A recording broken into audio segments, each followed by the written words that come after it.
চলুন দেখে নিই সুপার শর্টকাট কি। তার ভিতরে তিনটি সুপার শর্টকাট কি আমি আজকে দেখাবো। Windows shift plus S, clipboard, screenshot নেওয়া।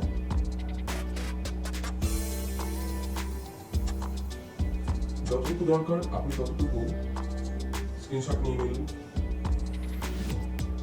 এটাকে যদি আপনি কোনো ডকুমেন্টসে পেস্ট করতে চান বা ডকুমেন্টস বানাতে চান বা শেয়ার করতে চান, তার জন্য একটা ওয়ার্ড ফাইল আমি করে নিলাম ব্ল্যাঙ্ক, যেখানে Windows plus V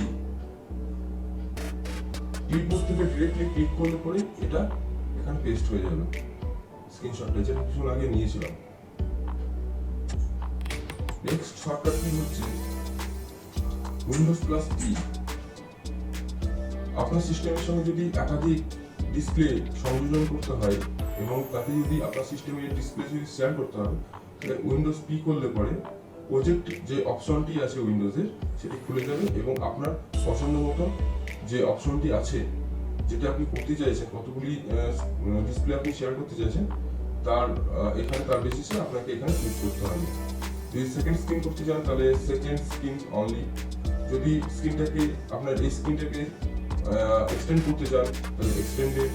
duplicate screen করতে গেলে ডুপ্লিকেট। পিসিসিআর পিসি স্ক্রিন যদি অনলি করতে চান পিসি স্ক্রিন, যে অপশনটা আপনার মনে হয় প্রয়োজন সেটা আপনি করতে পারবেন। নেক্সট শর্টকাট কি হচ্ছে উইন্ডোজ প্লাস কে।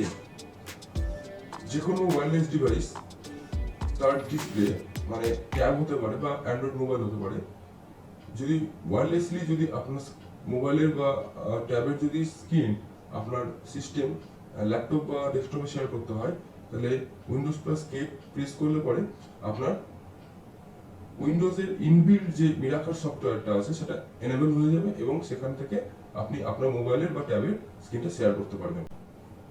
আপনার পরপর হয়তো দুটি পেজ খোলা আছে বা তিনটি জিনিস খোলা আছে, যদি মনে হয় যে আপনার যে কোনো একটা স্ক্রিনকে পাশাপাশি রেখে অন্য একটা স্ক্রিনে ডেটা ট্রান্সফার করতে হবে বা টাইপ করতে হবে, সেই ক্ষেত্রে আপনাকে পাশাপাশি যখন সাইড বাই সাইড প্যানেল করতে হবে, তখন তার শর্টকাট কি হলো উইন্ডোজ প্লাস রাইট অ্যারো কি, যেটাকে আপনি রাইট সাইডে রাখতে চাইছেন এবং পরবর্তী যেটা আপনি লেফট সাইডে রাখতে চান সেটাকে আপনি ক্লিক করলেন। এখান থেকে আপনি ডকুমেন্টস দেখলেন বা আপনি ডেটা দেখলেন, এখান থেকে আপনি দেখে দেখে টাইপ করতে পারবেন। আজকে টিউটোরিয়ালে এইটুকুই। সকলকে ধন্যবাদ, সঙ্গে থাকুন আর দেখতে থাকুন।